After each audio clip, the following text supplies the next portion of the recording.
Hare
जय जगन्नाथ जय बलदेवा मयि सुभद्रा जय जगन्नाथ जय जगन्नाथ जय बलदेवा मयि सुभद्रा जय श्रीनाथ जी जय बाल गोपाल जय श्रीनाथ जी जय गिरि गोवर्धन जय श्रीनाथ जी जय बाल गोपाल जय श्रीनाथ जी जय गिरि गोवर्धन जय गौरनिताय जय गौरनिताय जय गौरनिताय जय गौरनिताय जय गौरनिताय जय गौरनिताय जय गौरनिताय जय गौरनिताय जय प्रभुपदा जय प्रभुपदा जय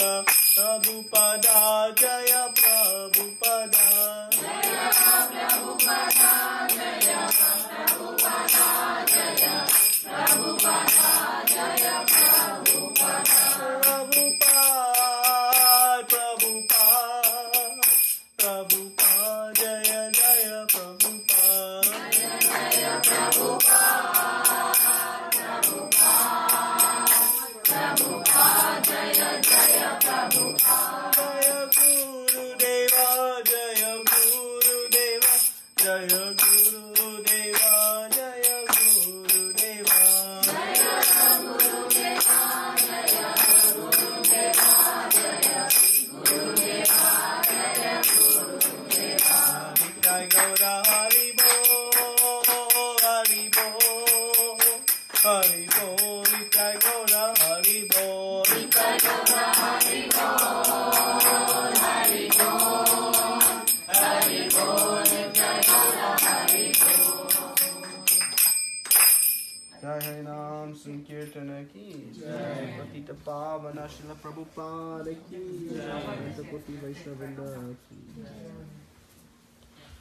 ओम नमो भगवते वासुदेवाय ओम नमो भगवते वासुदेवाय ओम नमो भगवते वासुदेवाय ओम नमो भगवते वासुदेवाय ओम नमो भगवते वासुदेवाय ओम नमो भगवते वासुदेवाय ओम ज्ञानातिमिरान्धस्य ज्ञानाञ्जनशलाकया चक्षुरुन्मिलितं येन तस्मै श्रीगुरवे नमः श्रीचैतन्यमनोभीष्टं स्थापितं येन भूतले स्वयं रूपा कदा मह्यं ददाति स्वपदान्तिकम् वन्देऽहं श्रीगुरु श्रीयुतपदकमलं श्रीगुरुं वैष्णवांश्च श्रीरूपं सागजातं सगना रघुनाथं वितं तं सजीवं साद्वैतं सावधूतं परिजनसहितं कृष्ण चैतन्यदेवं श्रीराधा कृष्ण पदान् सगना ललिता श्रीविशाखान्वितांश्च हे कृष्णा करुणा सिन्धु दीनबन्धो जगत्पते गोपेशा गोपिका कान्त राधा कान्त नमोऽस्तुते तप्त काञ्चन गौरङ्गी राधे वृन्दावनेश्वरी वृषभानुसुते देवी प्रणमामि हरिप्रिये वाञ्छाकल्पतरुभ्यश्च कृपा सिन्धुभ्येव च पतितानां पावनेभ्यो वैष्णवेभ्यो नमो नमः नमो विष्णुपदाय कृष्णपृष्ठाय भूतले श्रीमते भक्तिवेदान्त स्वामिनिति नामिने नमस्ते सरस्वती देवे गौरवाणी प्रचारिणे निर्विशेष शून्यवादी पाश्चात्य देशतारिणे Jai Shri Krishna Chaitanya Prabhu Nityananda Shri Advaita Gadadara Shri Vasadi Gaura Bhaktavinda Hare Krishna Krishna Krishna Hare Hare Hare Rama Rama Rama Hare Hare.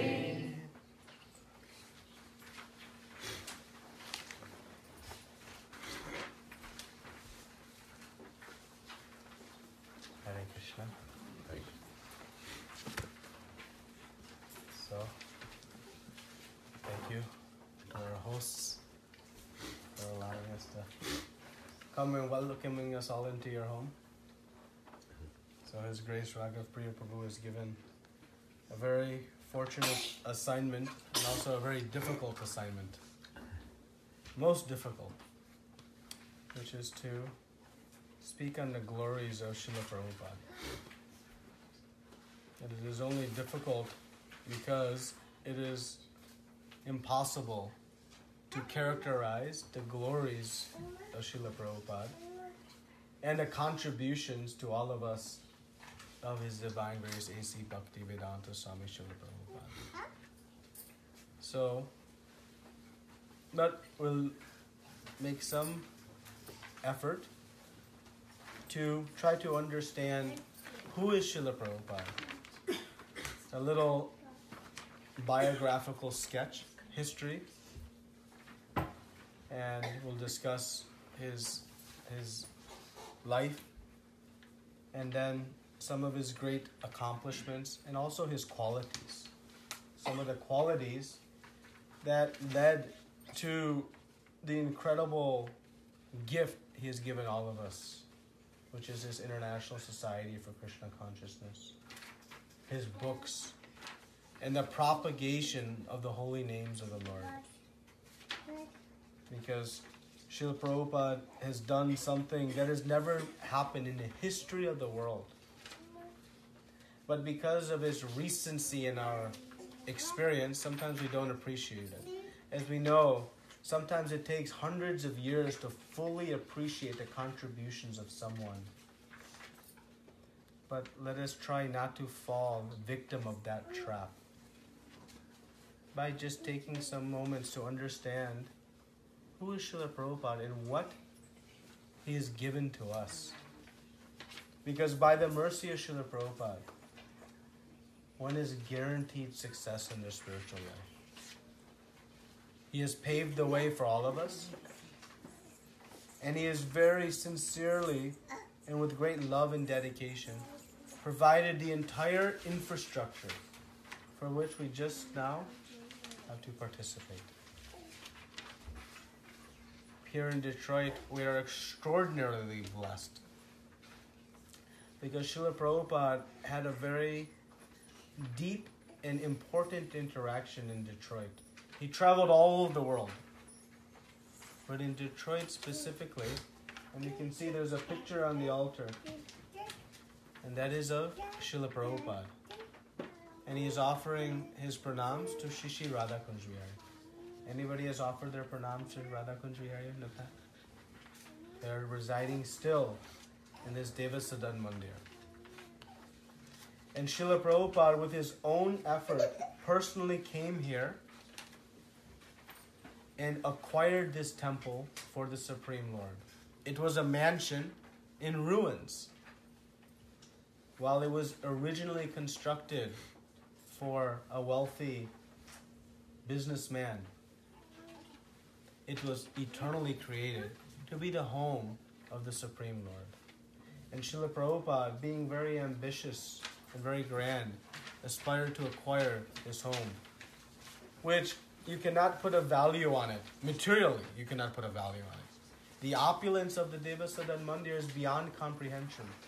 Every room is filled with incredible, rarest marble, woods, carvings, artistry.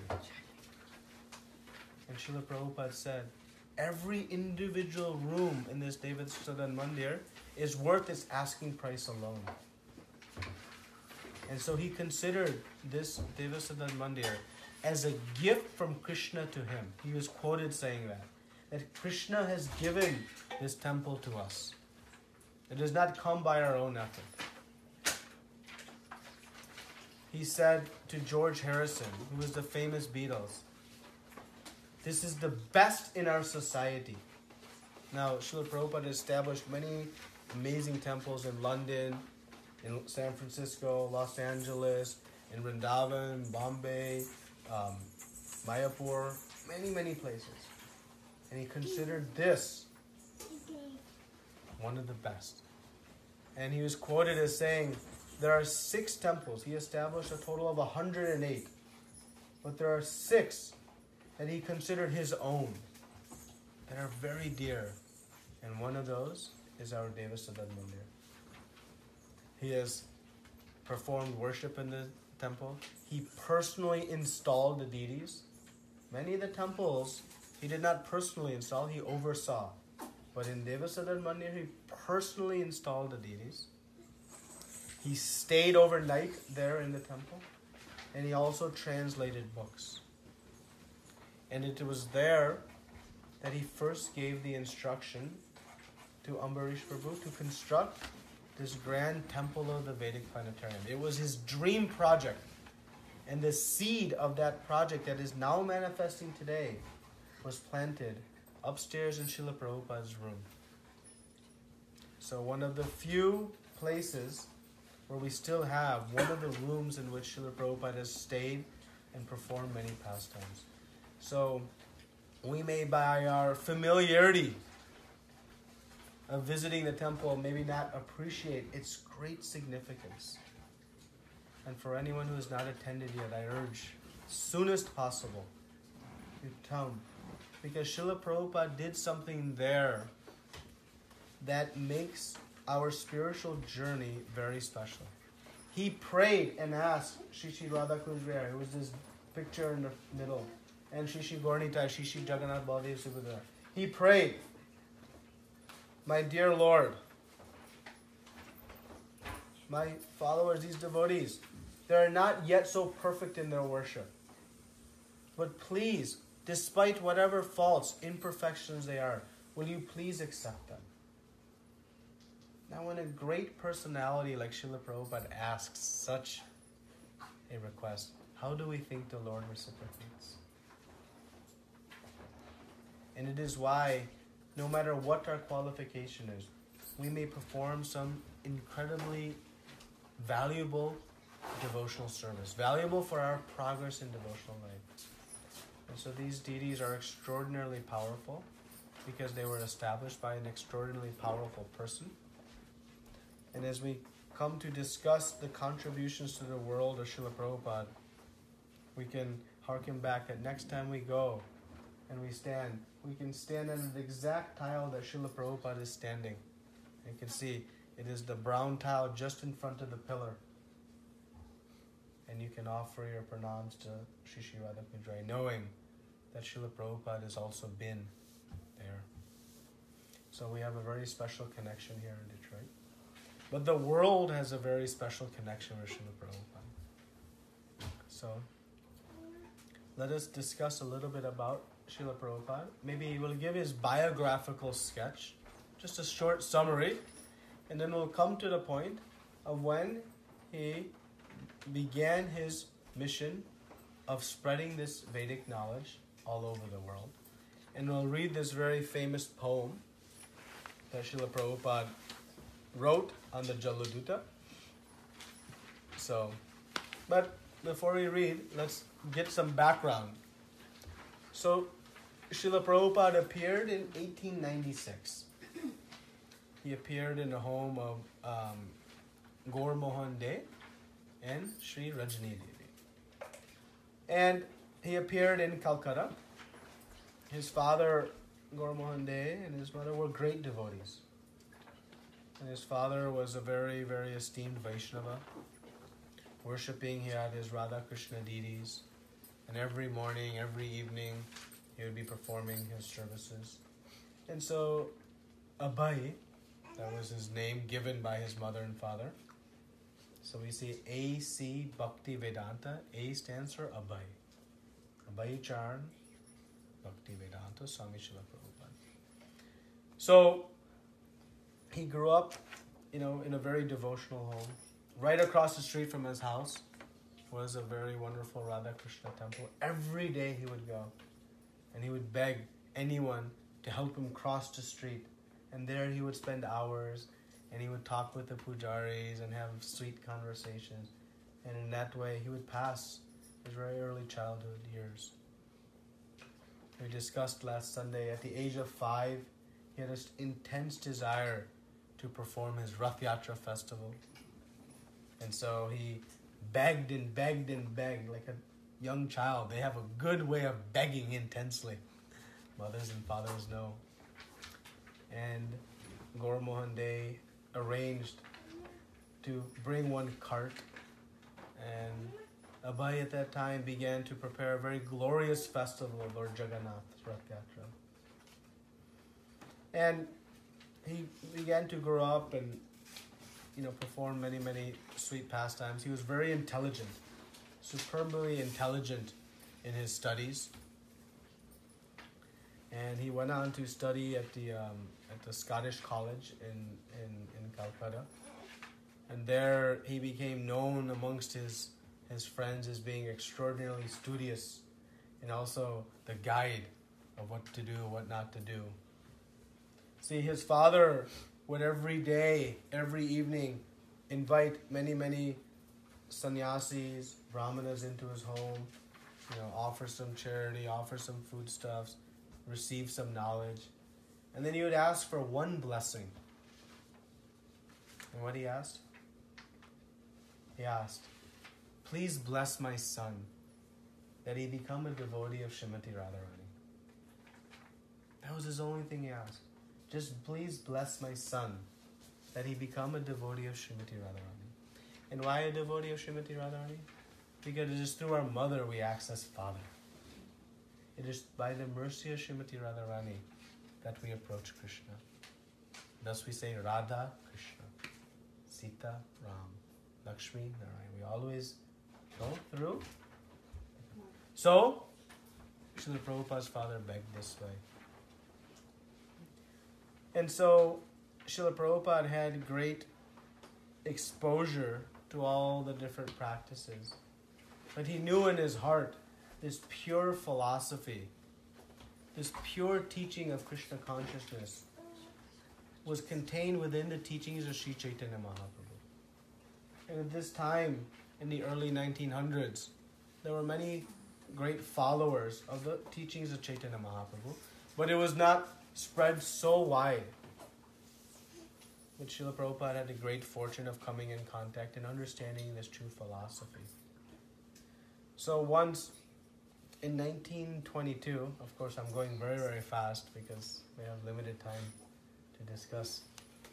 This is the life story of Srila Prabhupada. This is the Prabhupada Lilamrita. It is presented by Satsvarup Das Goswami. And it contains incredible nectar of all of Srila Prabhupada's beautiful pastimes from very birth until his departure. So for those of you who are interested, I encourage you to relish this wonderful Prabhupada Lilamrita. It is so sweet. So we'll cover this whole thing in a short time. So, 1922, one of Srila Prabhupada's friends came to him, said they were in Calcutta, and one sannyasi was giving a lecture. And Prabhupada said, I've heard from all of these sannyasis.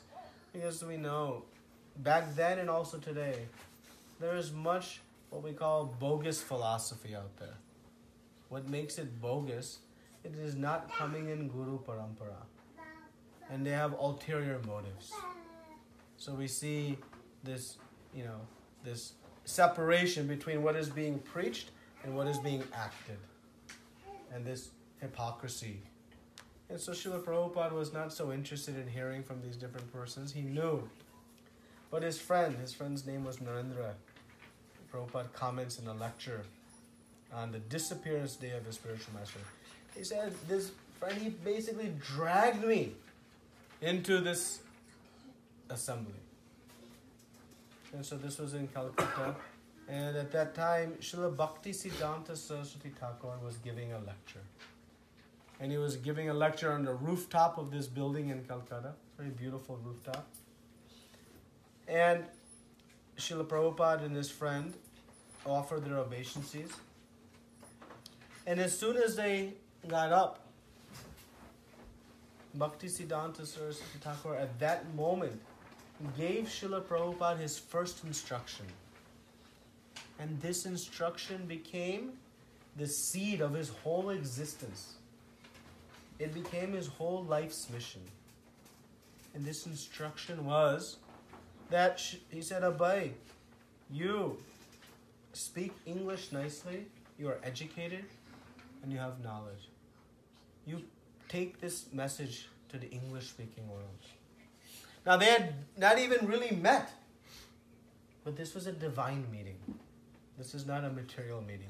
This is a meeting between Guru and disciple. And Srila Prabhupada engaged in a dialogue with Bhakti Siddhanta Saraswati Thakur. And then in hearing the lecture, immediately Srila Prabhupada knew, now this is the real philosophy that is being presented as coming in Guru Parampara, containing the real essence of Chaitanya Mahaprabhu's teaching, who came to show us how to find love of God. So when the program ended, and they went out on the street and walking, and his friend said, so, what do you think? Because they would look to Prabhupada and think, is this someone valid? They would use him as a litmus test to authenticate or not. And he said, yes, this is the person who can spread this true philosophy of Krishna consciousness. And Srila Prabhupada comments that it was at that time he in his heart accepted Bhakti Siddhanta Saraswati Thakur as his guru. His formal initiation took some time later, but at that point he said, this is my spiritual master. So this divine meeting took place in 1922. So Srila Prabhupada was 26 years old. So you can think, when is it the right time for us? Prahlad Maharaj says, age 5. So between where we are and 5 sometime. So Srila Prabhupada, he completed his studies and he was a very good manager. And so he took a job in a pharmacy in this Bose laboratory. He was a general manager, managing the production of so many medicines. And he was traveling around India in different times. And he met Bhakti Siddhanta Saraswati Thakur one more time. And then in 1932, well, prior to that, Srila Prabhupada had moved to Allahabad. And there in Allahabad, Prayag, he started one pharmacy, Prayag Pharmacy. And that's where he started. And there, some of Bhakti Siddhanta Saraswati Thakur's disciples came. And they were trying to establish a center. And they were inquiring who might be supportive, who might be there. So, go see Abhay, Babu. He'll be very favorable. And so when Srila Prabhupada saw, he was again reunited after a long time with Bhakti Siddhanta Saraswati through his disciples. So Abhay, Srila Prabhupada was helping in many, many ways while he was maintaining his business. And in 1932, there was a parikrama. And Srila Prabhupada saw that Bhakti Siddhanta Saraswati Thakur was taking some devotees around. So he had strong desire to participate. It was a 30-day, month-long parikrama. But because of work and travel, things were not happening so perfectly. We all have that experience. But Srila Prabhupada maintained an intense desire. And somehow he was able to get out. And for one night, he was going. And so he reached the campsite in Vrindavan area. And the announcement was made that they were taking, a group, whoever wanted to go, to do some special darshan of some nearby temples. And whoever wanted to stay back, Bhakti Siddhanta Saraswati Thakur would be giving a lecture. So We think we are in parikrama, we're in the holy dham, we should go see all the temples. But Srila Prabhupada showed us by his action what is the best way to see Krishna. And it is by seeing with our ears. And so he stayed back and he heard from Bhaktisiddhanta Thakur 1 hour, 2 hours, and slowly the crowd was dwindling. People were attending to different things. And just a small handful of very intimate disciples, his sannyasi disciples there, and Srila Prabhupada. And finally, after 3 hours or so, Bhaktisiddhanta Saraswati Thakur ended the lecture, and Srila Prabhupada was in bliss. He had seen Vrindavan by hearing from a pure devotee of the Lord. And he had returned to Prayag, Allahabad, and there it became known that Bhaktisiddhanta Saraswati Thakur was going to come and give initiation. And there, Srila Prabhupada asked the leader of that area, am I qualified? May I, take shelter of this great personality? And so the president very happily put forth to Bhaktisiddhanta Saraswati Thakur, Abhay, as a candidate for initiation. And when Bhaktisiddhanta Saraswati Thakur saw Abhay, now they met 10 years ago, 10 years, on the rooftop in Calcutta. But then they had just met in an indirect way in that class. And he said, what it was Abhay's qualification for initiation? He said, yes, I will give him initiation because he likes to hear nicely. He does not go away. While everyone was going away, Srila Prabhupada was intensely fixed on hearing the sweet message of the Lord through his pure devotee. And so Bhaktisiddhanta Saraswati Thakur saw this as the great qualification of Abhaycharan. And we can see one of the measures of our progress in devotional service is our attraction to hearing about the Lord. So Srila Prabhupada took initiation, and very rare, Bhaktisiddhanta Saraswati Thakur did something. Normally, Bhaktisiddhanta Saraswati Thakur, and that tradition continues, first one receives Harinam initiation. It's called first initiation. And after some time, 1, 2, 3 years of training and maturation, then one is given Gayatri initiation or Brahman initiation. But Bhaktisiddhanta Saraswati Thakur, seeing the great qualification of Abhay, on that day gave both first and second initiations to Srila Prabhupada. So we get some indication of Srila Prabhupada's great potency that was now beginning to emerge. So 1932, he took initiation at the age of 36. Someone is keeping track. So I'll keep track of his age. So 36-year-old. And Srila Prabhupada was constantly reading, studying Shastra. And he was continuing his travels and his business. But his real taste was this Krishna consciousness. And Bhaktisiddhanta Saraswati Thakur had started one periodical called The Harmonist. And so Srila Prabhupada was known to be extraordinarily skilled in both writing language, but also in the deep intricacies of philosophy. So he began editing some articles that were being presented.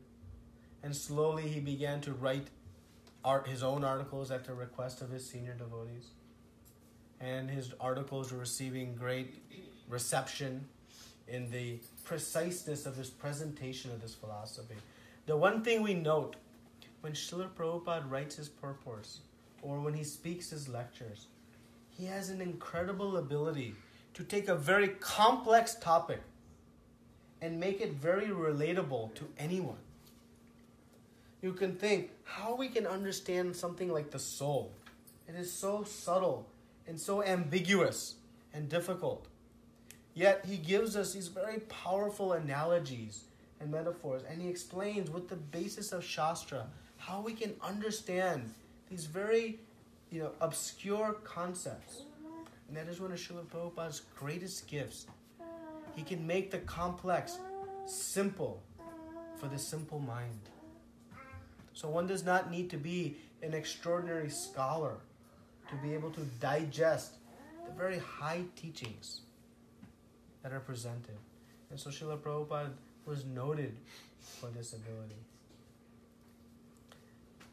Once Srila Prabhupada met Bhakti Siddhanta Saraswati Thakur. This is just before Bhakti Siddhanta Saraswati Thakur's pastimes finished up in this world. And they were on the banks of Radhakund. And they were walking. And it is here that Srila Prabhupada received his second very important instruction that became the foundation of his mission of spreading this Krishna consciousness to the West. So he was told in the first meeting, you spread this knowledge to the English-speaking world. The second instruction came. He told Srila Prabhupada, Srila Prabhupada, if you ever acquire money, what he should do? Print books. Print books. He said books are the Brihad Mardanga. We bang on a mardanga, it can be heard for 1 or 2 blocks. But books can transmit the message of Krishna across oceans, across generations, eternally. So he implored that Srila Prabhupada, you please print books anytime you get money. Bhakti Siddhanta said, I would even sell all the marble in the temples. They had a beautiful temple in Calcutta at that time. He said, I would sell it all to print books, if I could. So he implored Srila Prabhupada to print books. And we see that the mainstay of Srila Prabhupada's endeavor was to bring this knowledge to the English-speaking world, and his intense endeavor to produce the books that we are now subsisting on, without which, where would we be? What would we know? What would we be doing? So this instruction came, and the most holiest place, Srila Rupa Goswami says, of all the spiritual places in the world, Vaikuntha is very topmost. But higher than even Vaikuntha is Mathura, because Krishna himself performed so many pastimes there. Within the region of Mathura, most precious is Vrindavan, because his most intimate pastimes took place in Vrindavan. And within Vrindavan, the most potent place is Giriraj, Govardhan, because they're the most wonderful pastime. And within Giriraj, what is the most potent place for spiritual life? It is Radhakund. It is the epicenter of all spiritual potency. And it was on the banks of this Radhakund that Srila Prabhupada received this instruction from Bhakti Siddhanta Swami to print books. Now, one thing you'll see, Srila Prabhupada followed this principle of vyavasayatmika buddhi. In the 41st verse of Bhagavad Gita, those of you who are attending the Thursday session, next time we meet, we'll be talking about this very important verse. And Krishna says, vyavasayatmika buddhi. It means fixed intelligence. And Vishwanath Chakravarti Thakur says that fixed intelligence means to be fixed in the instructions of the spiritual master. Because the spiritual master, the guru, has only one goal for his disciple. And that is for them to go back home to Godhead and awaken their pure love of God. So a good disciple knows these are the only instructions that matter to me. And so Srila Prabhupada, you see, his whole life, his entire existence was fulfilling the instructions of Bhakti Siddhanta Saraswati Thakur. And so these were the 2 instructions that came. Shortly thereafter, Srila Prabhupada wrote a letter to Bhakti Siddhantaji. And he said, I am a businessman, I'm a grahasta, I'm traveling, I'm not able to serve you personally. You have so many nice, sannyasis and brahmacharis serving you. I'm lamenting that I have not been able to render service to you. And Bhakti Siddhanta Saraswati Thakur wrote back in a letter. This is just days before he left this world in December 1936. And he said, you're doing the greatest service, and you'll continue to do the greatest service. by bringing this message to the English-speaking world.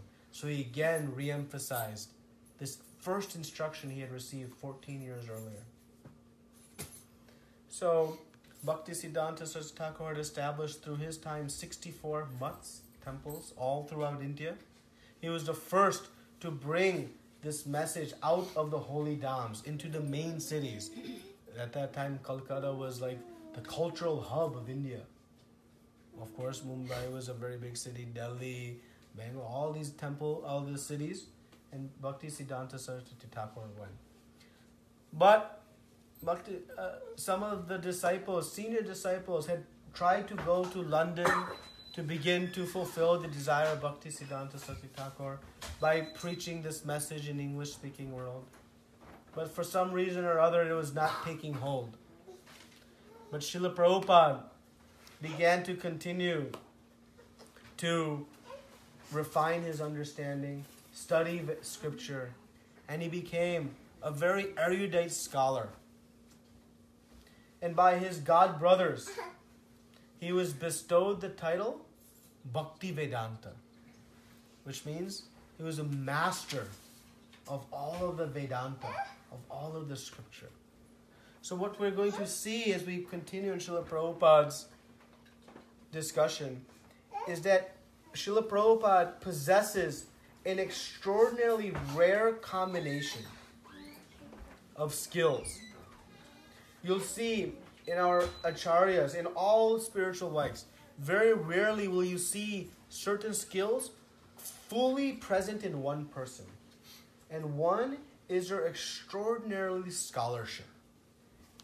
Being able to recite from Shastra any point that may be raised.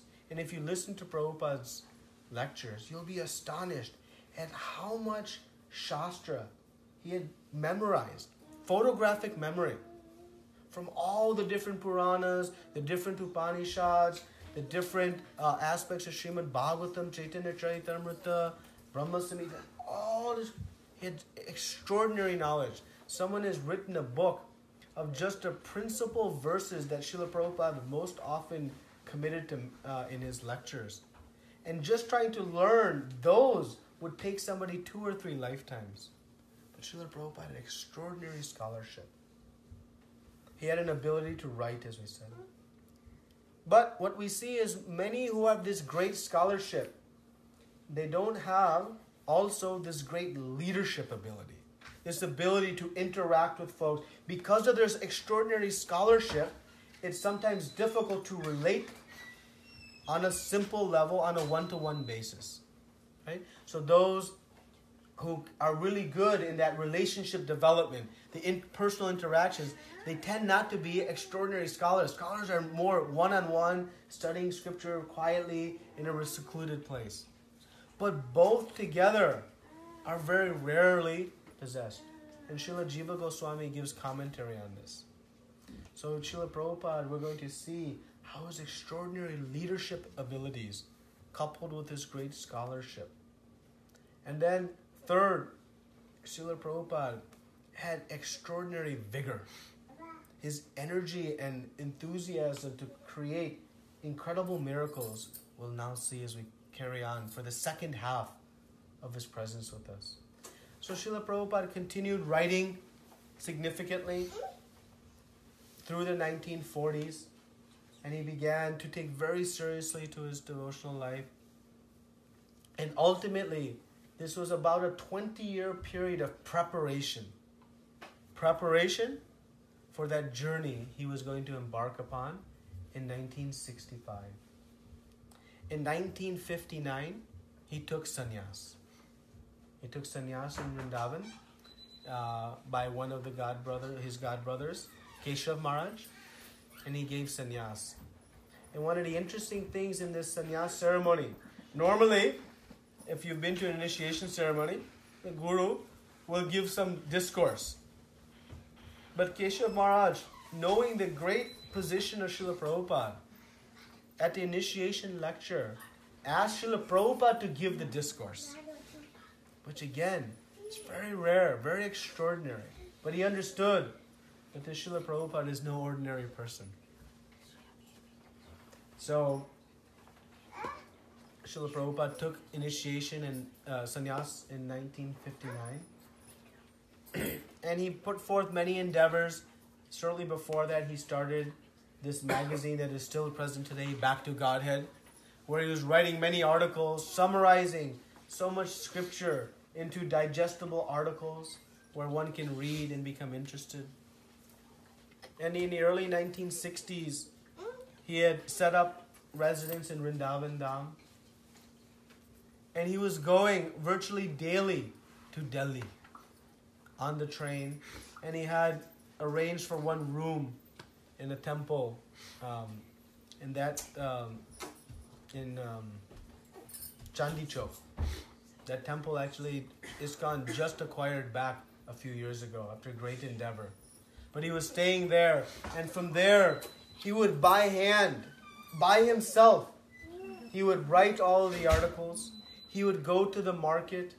He would acquire the paper to save even 25 rupees, or 25 paisa, I should say, at that time, of Krishna's money. He would carry the heavy stocks of paper, not taking a rickshaw, and he would take it to the printer. And then he would be with the printer, and he would manage all the typesetting, the final editing, and then oversee the production of these Back to Godhead magazines. And then he would take these magazines and he would go person to person and to begin distributing them. And he was so fixed and determined in the mercy of his spiritual master. He did not care success or failure. He was simply focused. Let me render service to my spiritual master. Let me fulfill the order. And this aspect of Srila Prabhupada's life is not so commonly talked about. But we should understand it. Because we see more prominently the great successes of Srila Prabhupada, the rapid spreading of the movement, so much fanfare every city he went, the fame, the big receptions in the airports. But in the early days, in these times, when you read this section, it's very, sometimes even heartbreaking. Because you see Srila Prabhupada was completely by himself, externally speaking. But in reality, he was always with his Guru and Krishna. But we see he was distributing, he would sit in tea stalls and begin to preach. And some days, not even one Back to Godhead would go. But he would never become frustrated, knowing this is the plan of Krishna. My job is only to render service. One day, he was so enthusiastic, so determined, that in the summer heat of Delhi, anyone who has been in Delhi during the summer knows, it is extraordinarily unbearable. During the day, virtually nobody is on the street. Yet he was carrying his Back to Godheads. And he had suffered a heat stroke and fell into a ditch. And just moments later, thankfully, someone who knew him, didn't know so many people at that time in Delhi, happened to be going by the arrangement of Krishna, saw Srila Prabhupada completely unconscious in the ditch, suffering from heat stroke, and took him to his home and revived him. And you would think Srila Prabhupada would say, okay, now I've come to an age, I cannot fulfill this desire. This is now, he's in his 60s. He had a beautiful place arranged to live in Vrindavan Dham, first on the banks of the Yamuna, and then in Radha Damodar temple. I think now I shall finish my life here in the holy land of Vrindavan. All the scriptures speak of one thing. One should develop the taste to immediately take residence in Vrindavan Dham. So Srila Prabhupada was living in Vrindavan and in Delhi at this time. But he knew he was given an instruction. So despite some of these difficulties, he persisted. Not much success was happening. Trust me. And not for 1 month, 2 months. We may go and do some effort and fail and think, oh, what to do?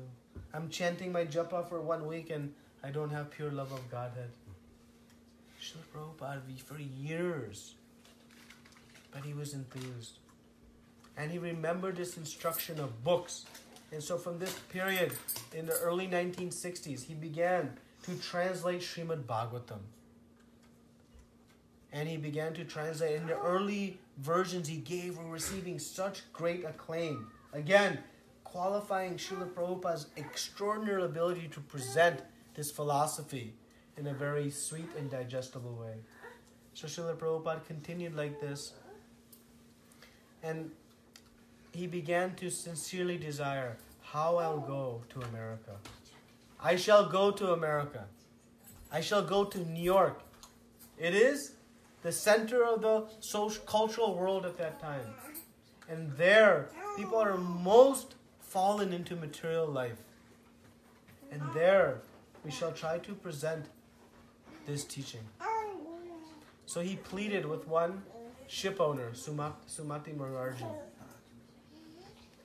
She was a nice devotee. She was a devotee of Bala Gopal, Laddu Gopal. So he went to Bombay to meet with her.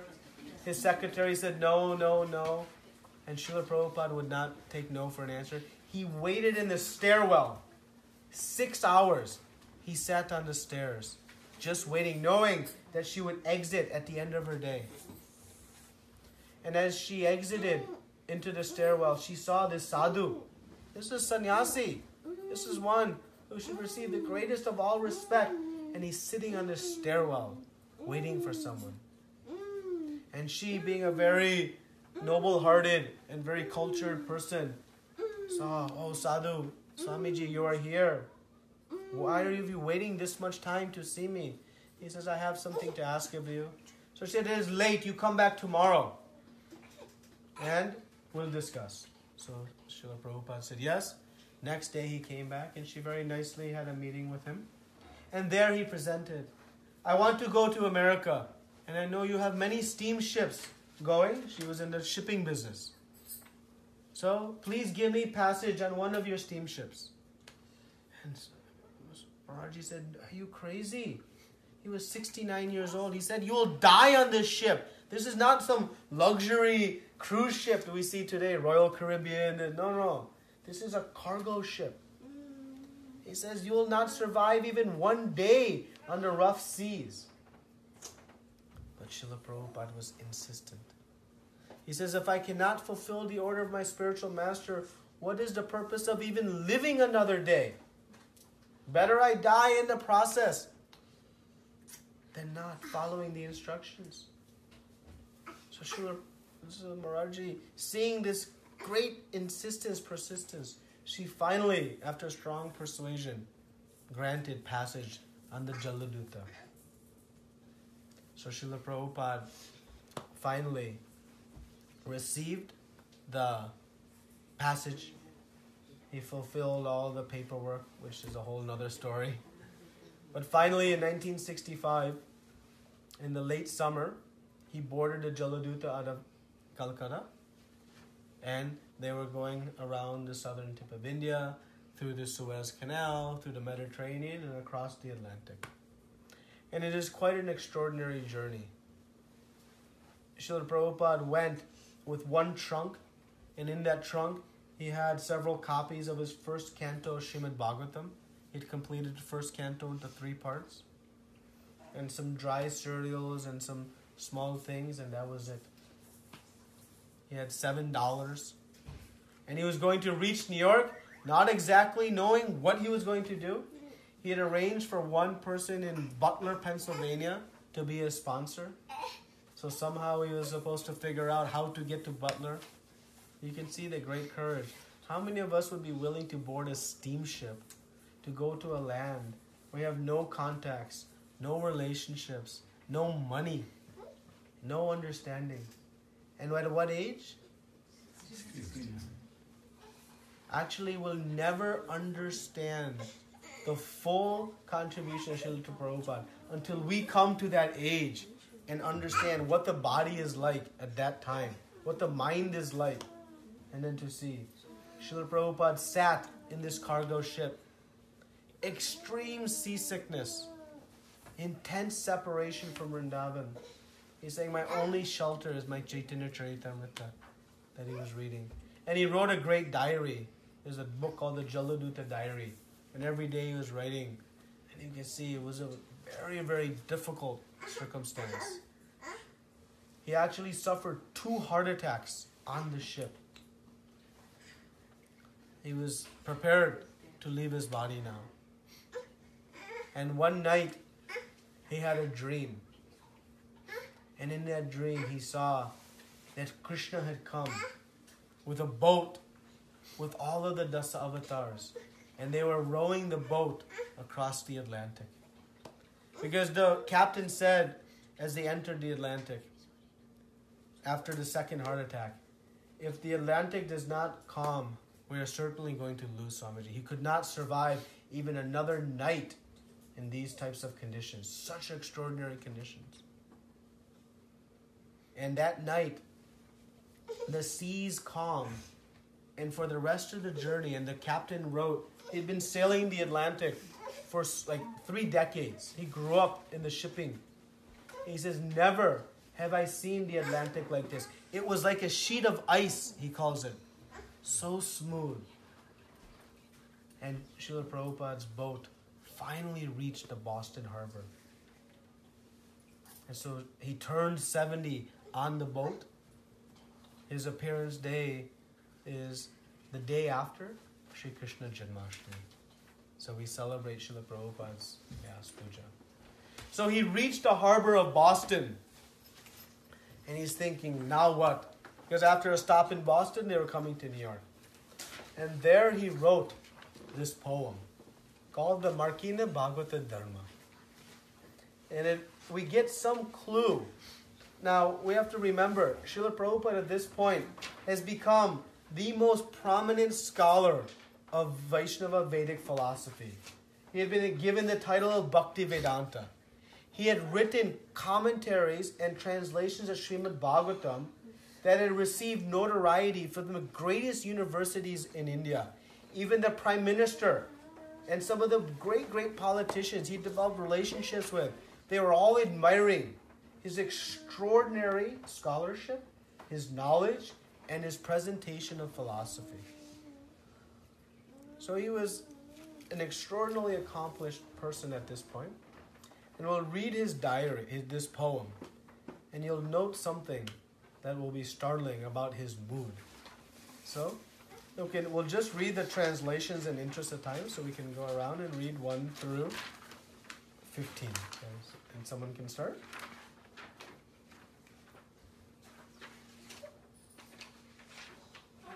Only the English part. Right? Yeah, just the English part. My dear Lord Krishna, you are so kind upon this useless soul, but I don't know why you have brought me here. Now, you can do whatever you like with me.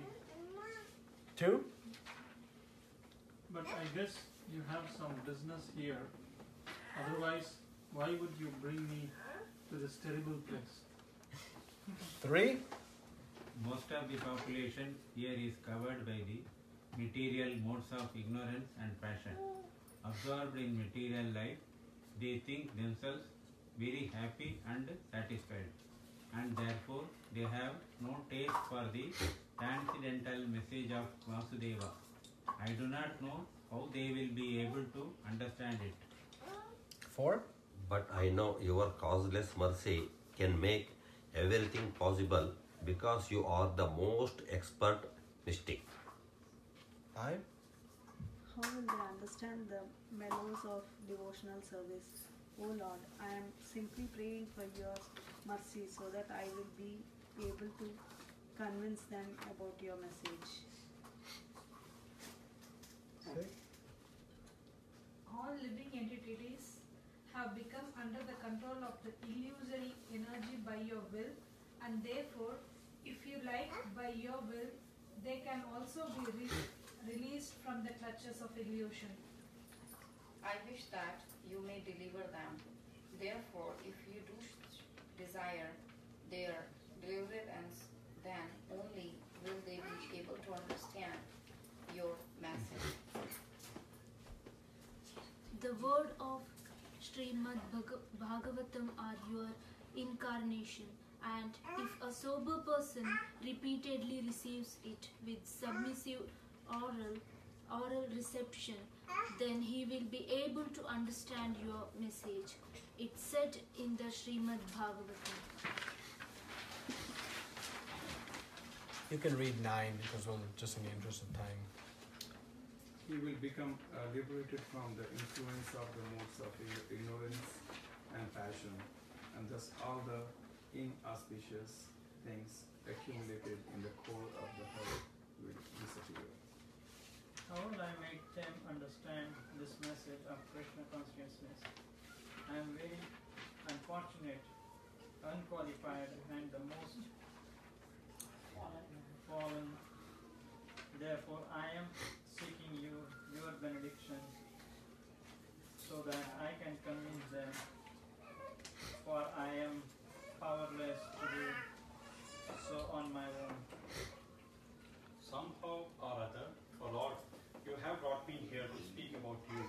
Now, my Lord, it is up to you to make me a success or failure as you like. O spiritual master of all the worlds, I can simply repeat your message. So if you like, you can make my power of speaking suitable for their understanding.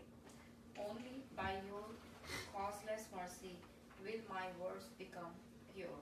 I am sure that when this transcendental message penetrates their heart, they will certainly feel enlightened and thus become liberated from all unhappy conditions of life.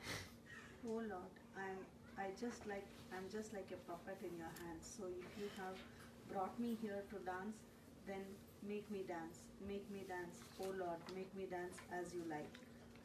I have no devotion, nor do I have any knowledge, but I have strong faith in the holy name of Krishna. I have been designated as Bhakti Vedanta, and now, if you like, you can fulfill the real purport of Bhakti Vedanta. And signed, the most unfortunate, insignificant beggar, A.C. Bhakti Vedanta Swami, on board the ship Jaladuta, Commonwealth Pier, Boston, Massachusetts, USA, dated 18th of September, 1965. So what mood do you see here from Srila Prabhupada? Huh? Huh? He's a kind of negative where I am. Negative? No surrendering. Surrendering? Humble. Humility. Humility. Negative, what do people? I mean, people doesn't know anything where I am. Yeah. So you see extraordinary humility. Now, sometimes it's easy to publicly be humble, right? But remember, this was written in his diary aboard a steamship. He had no expectation that this would ever become public. This was not some public lecture, some speech he was giving. This was his diary. And we know, those who keep a diary, you reveal your inner core of your heart into a diary. And you can see that Srila Prabhupada contains the perfect mood, which is who determines success and failure? Krishna. It's Krishna. What is our only effort, job? Just put the effort. Just do. He says, make me a success or a failure. Now, how many of us have gone to Krishna, folded our hands, put some donation in a hundi and said, make me a success or a failure as you like? Anybody has prayed that way? Make me success. We only want the success. But Srila Prabhupada is showing us the mood of how to become successful spiritually. It is one of knowing Krishna can make anything happen. And he also, if he doesn't want the simplest of things to happen, there's nothing we can do to make it happen. Ultimately, Krishna is it. And so he gives this mood of surrender. Make me dance, oh my Lord. Make me dance as you like. If you want to make the title Bhakti Vedanta really true, then only you can make it, he says. This is an Indian born coming to America. He has no understanding of US culture. This is not the internet age where we can watch videos and see things. There's no concept of how they'll understand even his accent, how they'll understand words like soul, karma, modes of nature, liberation, demigods, Vaikuntha, all these words we take for how anyone will have any when they say Krishna, what they'll even picture, there's no pictures, there's no paintings, nothing. He is starting from complete ground zero from what we see. But actually he had everything. Why? Because he had the mercy of Krishna. And he obtained the mercy of Krishna because of this mood of surrender and humility. And so he knew, yes, while people were so far from coming to the practice of spiritual life, if Krishna wanted it to happen, it was going to happen. So the next 12 years of Srila Prabhupada's life is called the 12-year miracle, because it is nothing short of extraordinary. In 12 years, Srila Prabhupada did something that is incalculable. If you write down all the things that were done and you try to assign time for each activity, it will add up to 50 years. It's absolutely mind-boggling. He wrote, on average, 8 pages of purports every day. How many of us have written an 8-page paper in our life? How long it takes? Every day. And not a paper. He is writing from Shastra, technical knowledge. And sometimes he would meditate 1 or 2 words. He would take 20, 30, 40 minutes to find the exact word to use in his purports. His purports were so precisely prepared. He would have all the commentaries in front of him, and then he would dictate. So he wrote over 70 volumes of books. He established 108 temples. Now, we know the extraordinary effort that goes by huge teams of people to establish one simple temple. Srila Prabhupada was established 108 on 5 continents, without internet, without cell phones, without even international phones, by mail, telegrams. This was the mode of communication. 108. He traveled the world, or circumambulated the world 14 times in 12 years, starting at the age 70 until age 82. Any of us know one journey from US to India, India to back, takes us a month to recover. And he would go straight from the airport onto the Vyasasana and begin giving discussions. And that night, at 12 o'clock, when everybody else would take rest, what he would do? He wrote his books from 12 a.m. until 4 a.m. During the day, everybody was trying, some activity, managing the affairs, meeting different dignitaries, giving interviews, giving classes, establishing temples, showing how to do deity worship, teaching Sanskrit, traveling. And at night, he would sleep from 10 o'clock until midnight. 2 hours. Now, how is it possible for anyone to survive on 2 hours of sleep? At that age, continuously. It is not humanly possible. They had to have servants taking shifts. These are servants who were in their 20s, young, vibrant boys. And they had to take shifts to keep up with him, because they themselves could not keep up. They had different shifts. And this, starting 70, mid-70s, 77, 80, 81, 82 years old. It's impossible.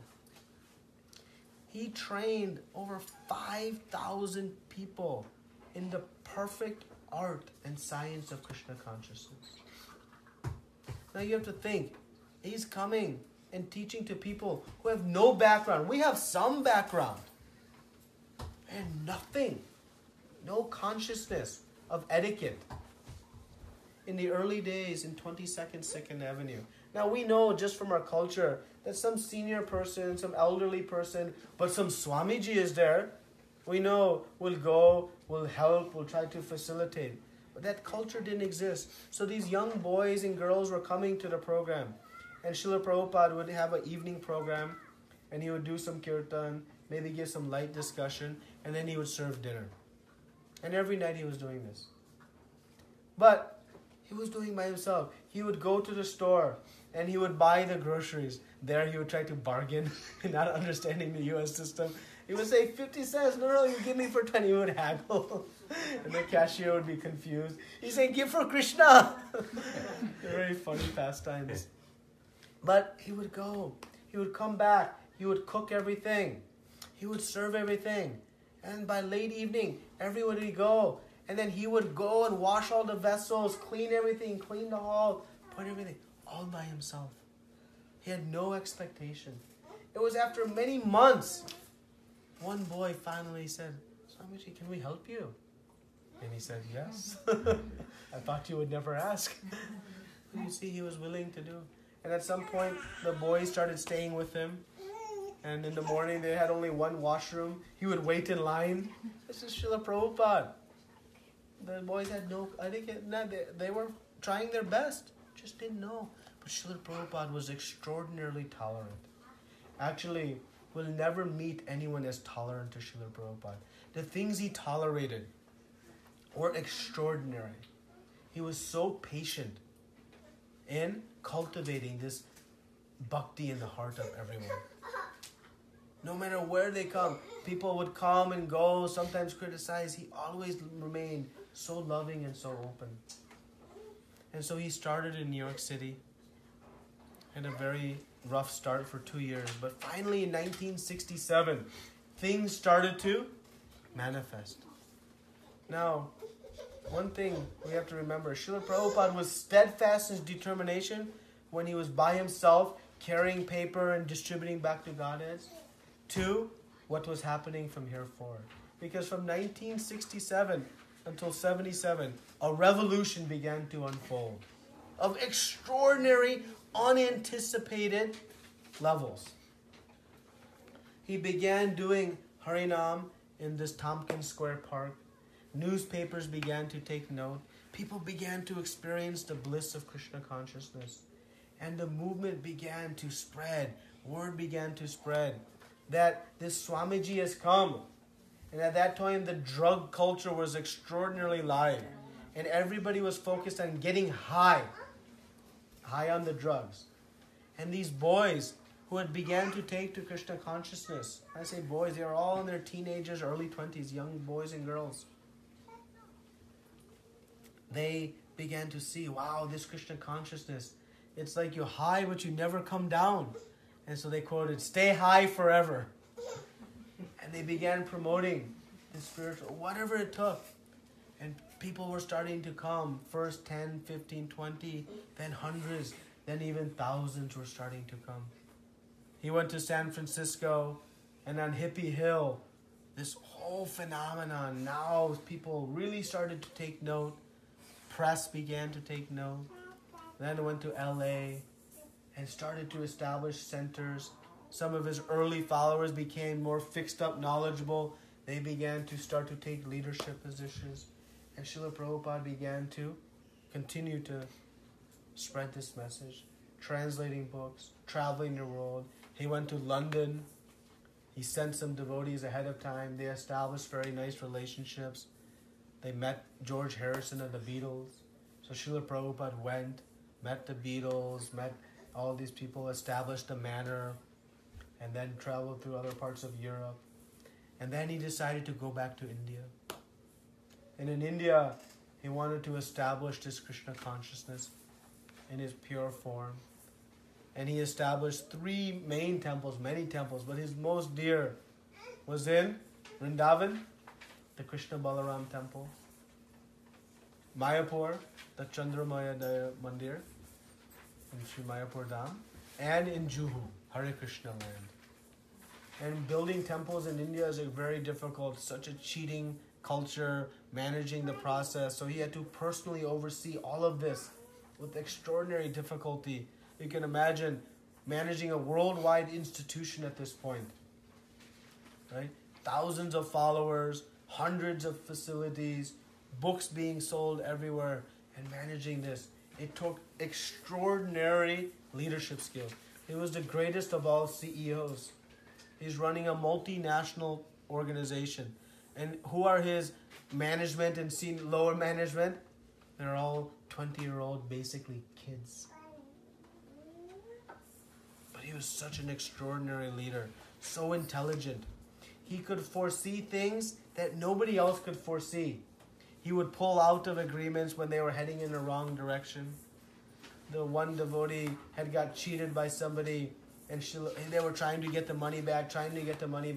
Srila Prabhupada wrote one letter, and the next day he sent a messenger with the money back. Srila Prabhupada was expert in dealing with people. And he would be very soft and gentle with innocent, but he'd be extraordinarily firm when needed to be. But he was firm in fighting for Krishna. When someone was trying to cheat or wrong or harm, he would be extraordinarily fixed. And so, for 12 years, he accomplished things that we'll never fully comprehend in our lifetime even. And this was the great contribution of Srila Prabhupada to all of us. And he left with us these books that he said, if everything else is lost, from just these books, again, everything can re-emerge. Everything that one needs to know are contained within Srila Prabhupada's books. He established these temples as a place for association so that ones can gather and help each other in the process of devotional life. He trained up so many wonderful disciples who now themselves are training up the next generation of disciples. And this is how Guru Parampara continues. And so, we have no real way to characterize, or I have no qualification to characterize the greatness of Srila Prabhupada.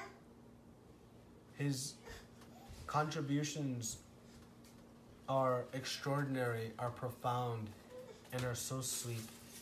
He's brought to us this pure philosophy. And so, how we can repay Srila Prabhupada for his great contribution to each of us is to read his books. He put forth such effort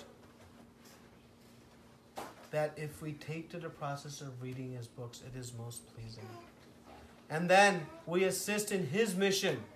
His mission was extraordinary compassion. It was not negativity. He saw the very degraded situation of so many people. It evoked a mood of compassion.